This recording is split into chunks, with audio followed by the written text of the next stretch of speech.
Welcome to the Sisterly Submitted podcast, dedicated to changing the narrative about dating after 40. If you're interested in candid, unfiltered conversations between men and women, then you found your people. This is the podcast for you.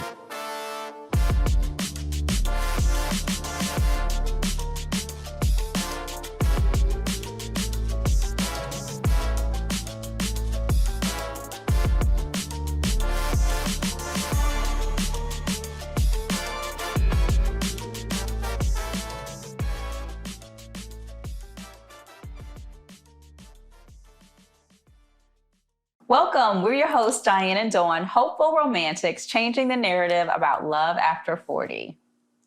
Well, this has been a great season, Yes. Our first season of the Sisterly Submitted podcast. We had a lot of interesting guests. Yeah, some good laughs. We had, some moments, we had some good stuff come out. I think we're really closer to creating that community. And hopefully it will extend past just this season. We know we're going to go on for future seasons, but we want people to continue to communicate. Let's continue to follow us, and we're going to continue to follow positivity out there in this community. So do you think that you met the vision that you set out to create with Sisterly Submitted? So I don't think it's going to happen like overnight or in one season, but I do feel hopeful. One of the things that I wanted to see out of the whole podcast was, just like you talked about community, I wanted to make sure that people who are like-minded, people who are hopeful romantics and want a future with a partner, whether it's a husband, wife, or if it's just their lifelong partner, or a temporary partner, but just making sure that people have hope, that it's available, letting people know that, we attract who we are.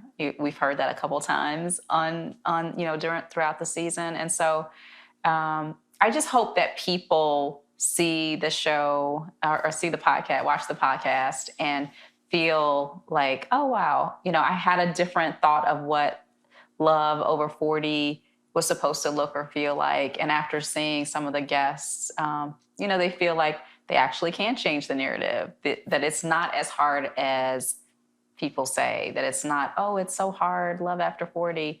It's available and it's possible. And I think a lot of our guests were able to kind of share that good news with people. So this is the final episode of the first season of the podcast. And today we're going to kind of talk about some of our favorite moments.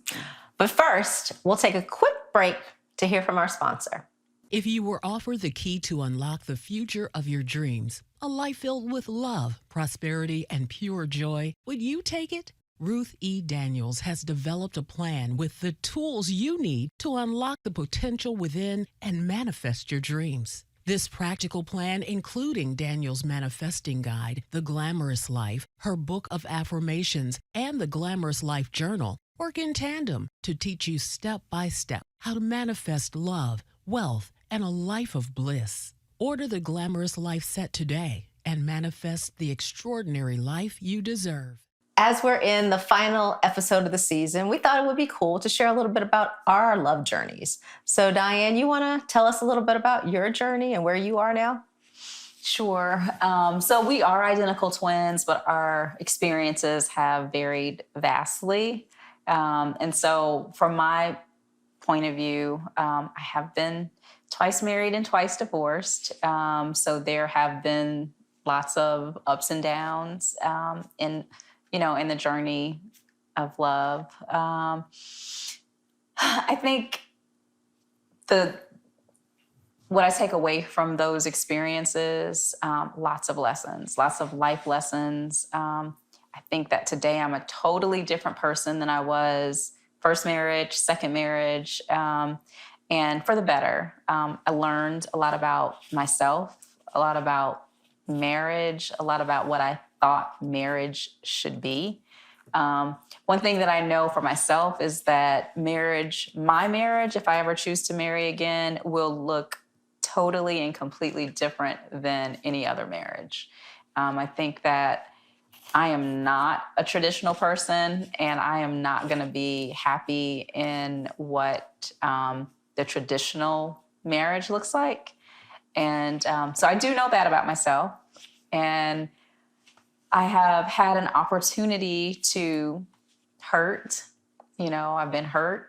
I've been on a healing journey, which is not always easy, but it's necessary. And really excited for what life has down the road. Well, cool. I am single. And for me, my definition of single is just the state of not being married. And but I don't see it as a sentence, like a lesser than situation. I don't think if I'm not married, then I'm not complete. I feel really content right now. I'm in a really great space. And, yes, I would love to have a life partner and I aspire to have one. But right now I'm doing some of the work that is required.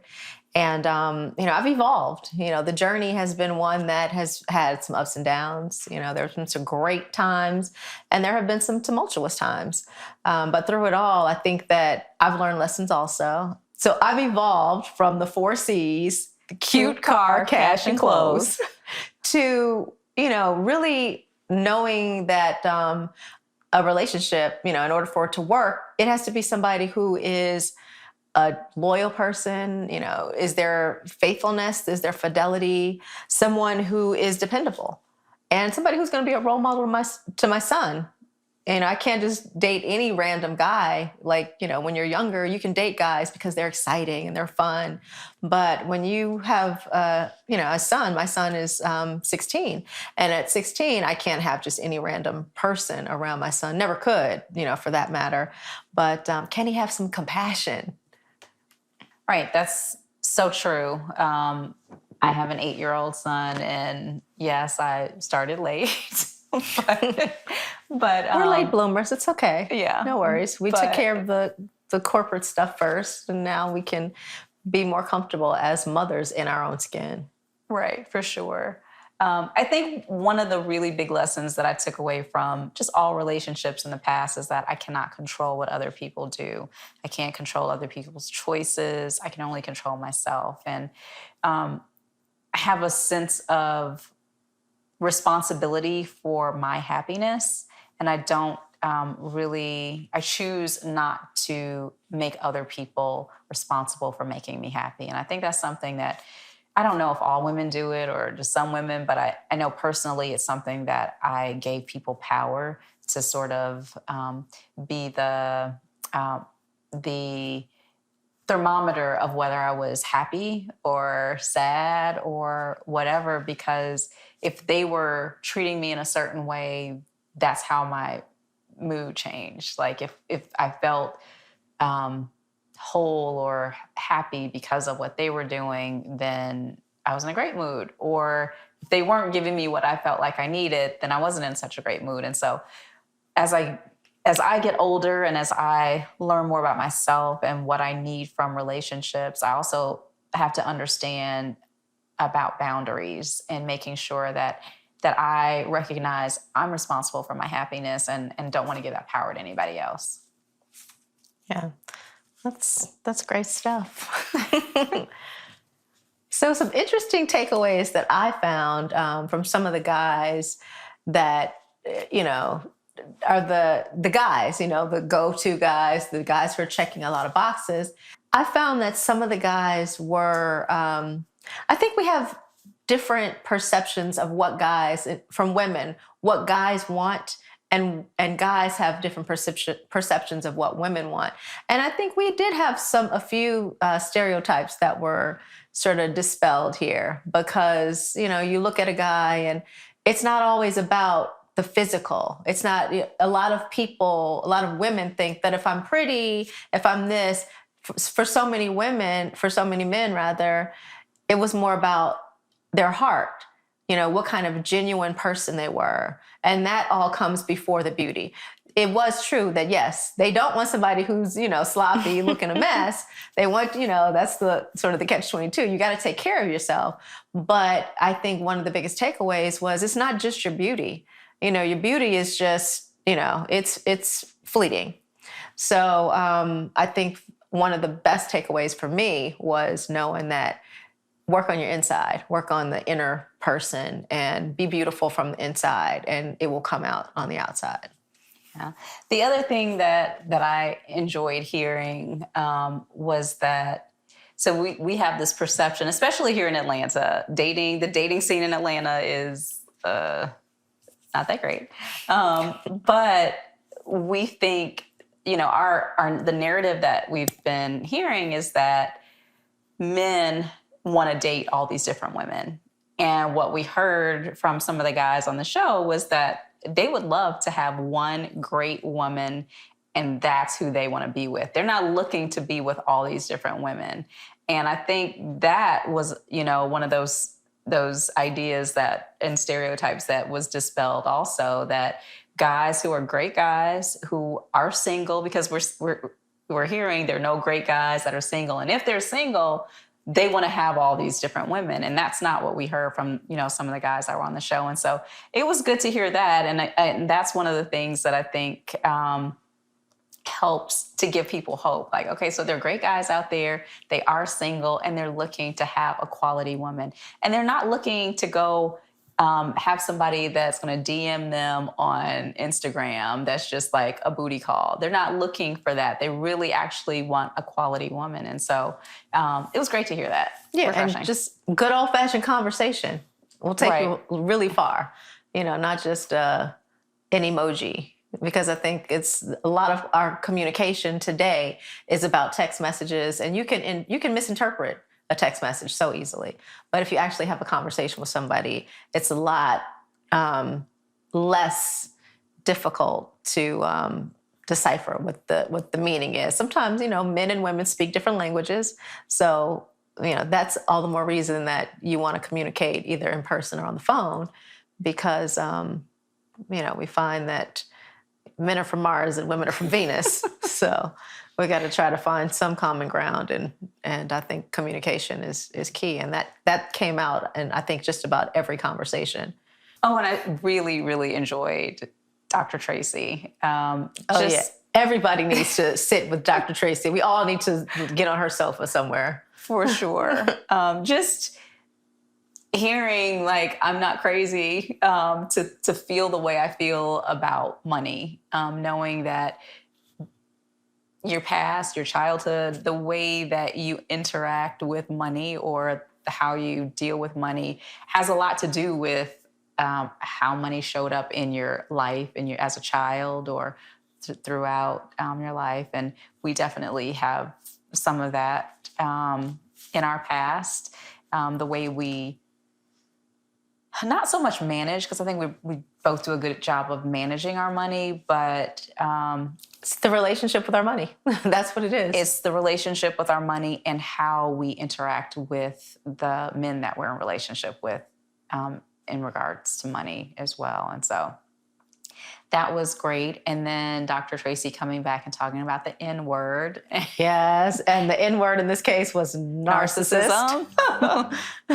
Oh. Everybody thinks everybody's a narcissist these days, and having dated someone who actually was a diagnosed narcissist, it was interesting to really to learn about what it was, because people use the word like they know exactly what it is, and it was a good teaching moment. Yeah. And interestingly enough, we live in a narcissistic society because Facebook and Instagram, all that, where else were you putting yourself on camera every day? Like, who does that except a narcissist, But we live in the society that's normal now. So what was, at one time considered narcissistic behavior is now the norm. So it's... Yeah. But I think, like Dr. Tracy would say, it's not... You're not a narcissist because you do a video of yourself. I think that's just like one of those buzzwords that we just kind of attach to a lot of behaviors that we judge as being a little bit over the top, maybe. So what is it that you want? Like at the end of the day, where are you in your relationship journey, and what is it that you want? What's happily ever after look like for you? Oh, that's a good question. Loaded, but good. I don't really know. I mean, I want to be happy. That's sort of the bottom line. Do you know what makes you happy? Like, I've been trying to figure out lately. I'm like, you live this life, and at different points in life, you're like, oh, I'm looking forward to this. When I get here, then I'm going to be happy. I'm going to feel great. This is going to be great. I've achieved this. But now I'm at this place in life where I'm like, I don't even know what brings me joy in the way that things used to bring me joy in the past. And I'm content. I don't feel like I'm missing anything, but I know that there is a place that I want to get to. What do you think happily ever after might look like if you could envision it? So it would look like the kind of love that our grandparents had. Our grandparents had love that endured dementia. Despite the fact that our grandfather had Alzheimer's, he always asked for his wife, even after her death. Yeah. And because our parents were divorced when we were young, I always thought, oh, okay, I've never really seen an example of love because our mom and dad weren't husband and wife. But we grew up with our grandparents. And until later on in life, really, it wasn't until Grandma was on her deathbed that I got an opportunity to really recognize the kind of love that they had. Like, Grandma was on her deathbed, which we didn't know at the time, but John, which he was not our step-grandfather, but for some reason we called him John, he was there brushing her hair when she was in the hospital. He has Alzheimer's. He doesn't really know anybody else, but he knows this is his wife. And he's brushing her hair, and she loved having her hair brushed. And that was like one of the things that just like a simple pleasure that her husband was able to do for her. And it was just like seeing them like in love at that age after decades together, still having the kind of love they had. They had a simple life, but they had a lot of love. And I want that. That's like what I want. They are the prototype for me of what love is. I looked at other places like rom-coms and, all these things that made me think, oh, this is what love should be, is what it should look like. And it was a false narrative. You know what I mean? Trying to find what they show on TV and on movies and all that stuff. I think I was sort of chasing a ghost. And when I really got a chance to think about or see what they had, it made me realize that's what I want. I want somebody who's there with me to the end, someone who has my back, someone whose back I have, because that's what Grandma and John were. Yeah. They were a team. Like, they knew their roles and they played their roles, in family. They loved their family. They were there and supportive. And that's what I want. I want a partner like that. And I feel like Mom has found that in our stepdad, and that is the kind of love that I want. I want partnership. I want somebody who just has my back and somebody who I just want to have their back. I don't want to be selfish. I want to be like all about how can I help you? And I hope that they will be the same for me, which is a drastic change from who I was when I was married. And I think that my marriages, both of them, I was married to people who I think were like me. They wanted to know what they could get out of the marriage as opposed to what they could give to the marriage. And no, fault, or, shade or anything like that. It's just, I was attracting what I was, and I was selfish, and I wanted what I could get. And not saying that I was a gold digger or anything like that. It's just that I was selfish and I attracted someone who was selfish. And so today I want to do things differently, in relationship, whether it's just a partnership or marriage. That part is I'm still unclear on if I'm going to go all the way and go down the aisle again, or if I just want a life partner. But I definitely don't want to do this thing alone. And I am hopeful that there's a great guy out there who is ready when I'm ready to do the same. Well, that's interesting. I heard a story about a woman who was this exotic model. She was a beautiful woman and was married, and I don't know what it was that happened, but she was paralyzed. She had like a temporary paralysis, and her husband just decided that he wasn't attracted to her anymore. And, it was like, okay, at that point, he clearly was married. He clearly married her because she was nice looking on his arm.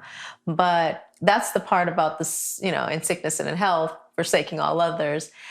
I've never been married before. And I've always, wondered, am I ready? I haven't been ready because I'm like, okay, am I ready to wipe his butt and change his depends if he's in an accident or something.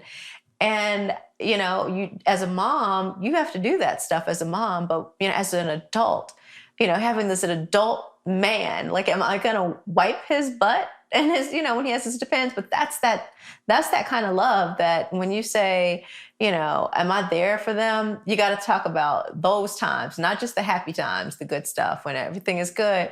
Can you stand the rain? As New Edition says, it's all good when it's good, but what about when it's not? Yeah. One of the things that I think motherhood has taught me is there's a workaround for everything. Put on some gloves, hold your nose, put your latch on, as we say. Yes. And figure it out. I mean, you just have to do what you have to do. And it's all about being willing to serve, really, because you're serving each other. But you have to know that they would do it for you too. Right. So, I mean, you can't just say, can I touch his butt and all that stuff. Yeah. You just gotta know that, hopefully he's willing to do the same thing. And so I think when you do find the right person, when you have the right person, I mean, I've been with guys who they have been willing to help me when needed. And some things that I might think were, weird to ask, especially in my last marriage. We went through miscarriages, as you know, and I had some things that my ex-husband had to help me with. And it was out of love that he was able to do it, because it wasn't like the most pleasant. Some of the things weren't the most pleasant things that he had to do, but he had a certain level of love for me, and was willing to. And I think when you actually have love for a person, you'll not think about it in the way that you're thinking about it right now. Right. So what advice would you give your 30-year-old self that you wish you knew back then? I would definitely tell myself to do some family planning. I would tell myself to freeze my eggs. And I encourage any person in their late 20s, early 30s who is considering marriage or family without marriage, like I did, I would have them freeze their eggs, because once they're gone, and there's nothing that you can do. So just to have more options, I think that would have been something that I wish I had done. People, especially women, we wait until we're at a certain point in our career, and then we feel like, oh, okay, well, now I'm at this level and it's time for me to start a family. Well, our eggs have decided, we have a certain amount of eggs when we come here, and once they're diminished, there's no going back. And so I would just encourage women, and especially African-American women, we don't do that at a high rate. And so I think it's something that definitely needs to be an option. And you made a decision to become a mom after your divorce in your 40s. Tell us how you derived at that decision. Oh gosh. I didn't want to be a mom. I didn't want any kids for most of my life until I was 30 and diagnosed with endometriosis. And at that point, I was like, huh? I didn't want kids, but I didn't want somebody to tell me that I couldn't have kids. And so at that point, I was being told that there was a possibility that I wouldn't be able to. And for some reason that changed. But I hear a lot of people say that 30, that your biological clock starts kind of ticking really loudly. And even if you didn't want kids before, that they start considering it. So anyway, at that time, I decided I thought I did want to have kids. And I was coming out of my first marriage and, just kind of took a break. And then when I went into my second marriage, it really was motivated highly by the fact that I was getting older and I did want a family. And so I got into that marriage. And when that marriage ended, during the marriage, we had 3 miscarriages. And after we decided to part ways, I still wanted to be a mom. And I had to make a decision at that point, like, how am I going to do this? So I didn't want to get into a relationship and be like, hey, I'm Diane, you want to have a baby? I didn't want to do that. I feel like a lot of women are doing that. Like, you have this first conversation, oh, and I want to be a mom, or I want to have kids. And, like, it's sort of like fast track to family planning. And I didn't want to do that. And so I had to kind of figure out what options were out there. And I decided to try IVF. Mm-hmm. And I did it 3 times. The first 2 times were unsuccessful. The last time it worked. And but really, I had to make the decision, am I going to seek a relationship or seek motherhood? And I had been in 2 failed marriages already. And so I didn't want to waste any more time. My biological clock didn't have any more time. And so I felt the best decision for me was to figure out how to become a mom. So the one thing that I hadn't really figured out completely was when my son got to be a certain age and wanted to know more about where his dad was. And I'm in that place now where I was thinking, like, I'll deal with that when it comes. And it's kind of now come. And so being a mom who kind of has to be mom and dad, it's not super easy because I don't know how to teach him how to be a man. I don't know how to teach him the kinds of things that that only a man can teach him. And so that's a part of why my dating journey is a little bit different for me, because I'm intentional about finding someone who will be a great example, a great mentor, a great father for him. I don't want him to be a father figure. I want him to take him on as his son. I want him to be a father because, I have an anonymous donor who's his father. He doesn't quite understand what all that means, but I think it's an opportunity for a man not to feel like, okay, I've got to deal with this other man. I got to, there's none of that. There's just a boy who needs a dad and really wants a dad, and kind of breaks my heart a little bit to hear him say, so where's my dad?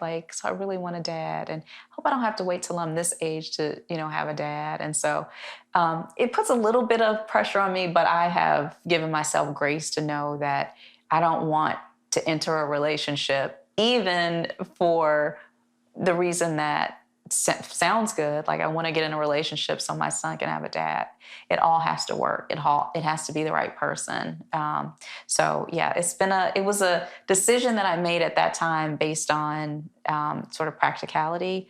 I don't know that I thought it all the way through, but I didn't have, I wouldn't have changed anything. I would have done it the same way because I love my son. I love being a mother.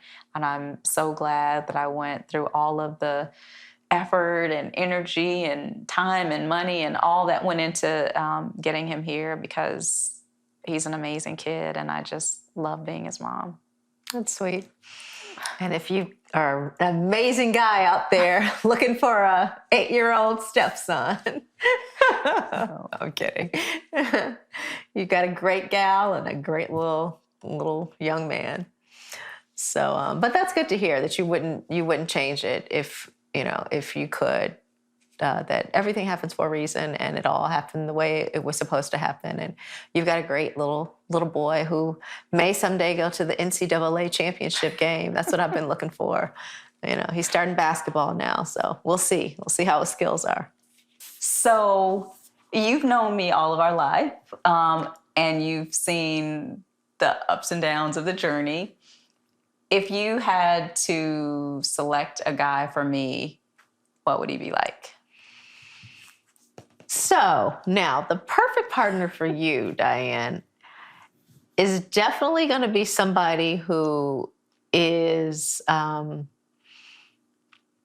who's willing to compromise. And I think that you need somebody who's got a strong personality, who can actually say, Diane, I'm saying this. I'm the head of the household. They have to be responsible enough for you to trust them. So it's going to have to be somebody who has proven that they can run their own household, that they're successful in their career. And, also if they're a good parent, that's also going to help too. Having proven those things, I think that's going to be important. And just really somebody who is looking for the same thing you are, in a partner. So let me turn the tables and ask you, what kind of guy do you think is going to be best for me? I know you're going to need somebody who is patient. You're going to need somebody who is caring, who's confident, who has a life of their own, who doesn't make you their life or the center of their life. So you want somebody or you need somebody who, like me, is going to be able to,